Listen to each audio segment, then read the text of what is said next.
As the year is winding down and I am in my planning stages for next year, I did some soul searching and looked back at my past year's riding adventures. One thing that stood out to me is the fact that even after all these years, I am still immensely enjoy riding my bikes, be it for a 10-minute quick fix or a 7-hour long day trip. I guess you could call it an addiction. But I also noticed that for the first time in many years, I seem to find my happy place when it comes to which type of riding I enjoy the most.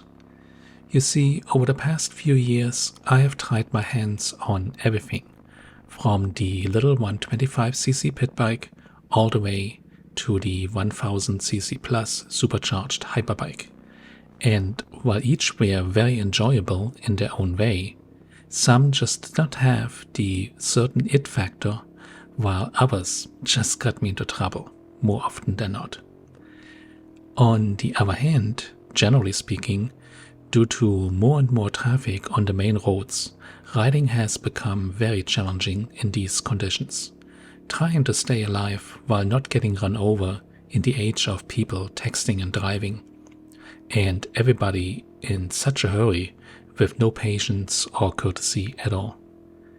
Naturally, the only time you will see me in the city riding these days is when I have to go for service or attend a bike meet. That said, I realize that where I live, for the moment at least, it is almost like a sanctuary to ride my bikes freely with a lot less worries. As nothing in life is ever perfect, I am dealing with a lot of gravel and packed sandy roads here, and the portions that are paved are not always in the best conditions, as you probably have seen in my videos. I also noticed as of late I seem to gravitate more and more to a, let's call it a more leisurely riding style. I still do enjoy the occasional top speed run in Mexico for that extra push of adrenaline, but you get the idea. Which now brings me to my bike choices and impulse buys I did over the last year.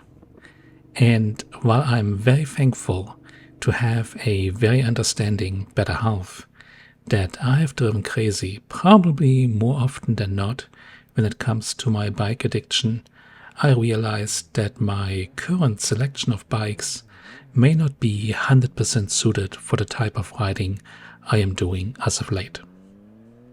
So, what do I think would be a good fit? Well, we all know that the perfect bike does not exist, and you have to compromise somewhere or have more than one bike. Of course, I also realized that having more than 4 or 5 bikes becomes a chore and can be a buzzkill, which takes away from the enjoyment in the first place. With all that said, what about my current bikes? Well, in no particular order, the Moto Guzzi V100 is amazing for long distance travel. And with the right tires, I would love to see how it does at the track day. But it also lacks any capabilities to go off the beaten path. The Street Triple Moto 2, if I'm brutally honest here, has only one purpose and one purpose only: shine at the racetrack. Moving on to the Triumph Scrambler. It sounds and looks amazing and is more home off the beaten path than on the road, especially with its knobby tires I recently installed.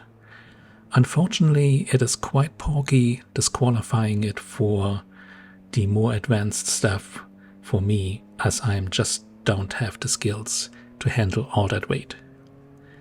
And then there is the Yamaha XSR, which was more than anything else intended as a reliable friend and backup bike. Well, spoiler alert, my current European bikes, Guzzi and Triumph alike, have been more or less that reliable, minus some of my tinkering adventures, meaning the XSR literally sits in the corner most of the time, collecting dust. So, what is the perfect Wings geobike? Easy. Something lightweight, medium off-road capable, but also able of extended highway stints with enough vroom vroom to keep the Need for Speed addiction happy, and yeah, the ability to attend an occasional track day as well. I know, it is so not going to happen, at least not with one bike. As I am still in the pondering stages, all I can say for now is that I have not made up my mind who will stay and who will go. Some bikes will be leaving in 2024, and some new ones will hopefully join to better accommodate my riding going forward. On a side note, it truly bothers me that bikes seem to get more and more expensive, putting them out of reach for the most of us.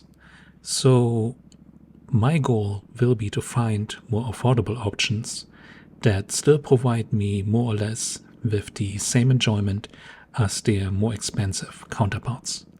For example, one idea that I have been toying with is the Moto Guzzi V7 Corsa, that after browsing at the Guareschi Moto, my favorite Italian Guzzi shop, seems to have all the upgrades to make the V7 track day ready without breaking the bank, and still would be an amazing daily with light touring capabilities.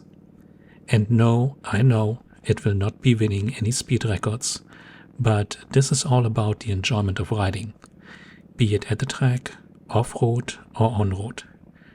Of course, the Moto Guzzi V85 2.0 has entered the stage as well, and you know what they say about your first love.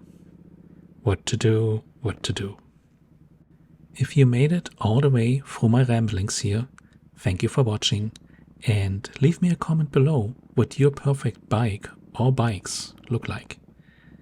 As this is my last video for 2023, I wanted to wish all of my viewers a Merry Christmas and a safe transition into 2024. Thank you all for the engagement in the comments and in the community tab. I truly enjoy interacting with all of you. As always, keep it on 2, be safe out there, and I will see you soon in the next one. Bye.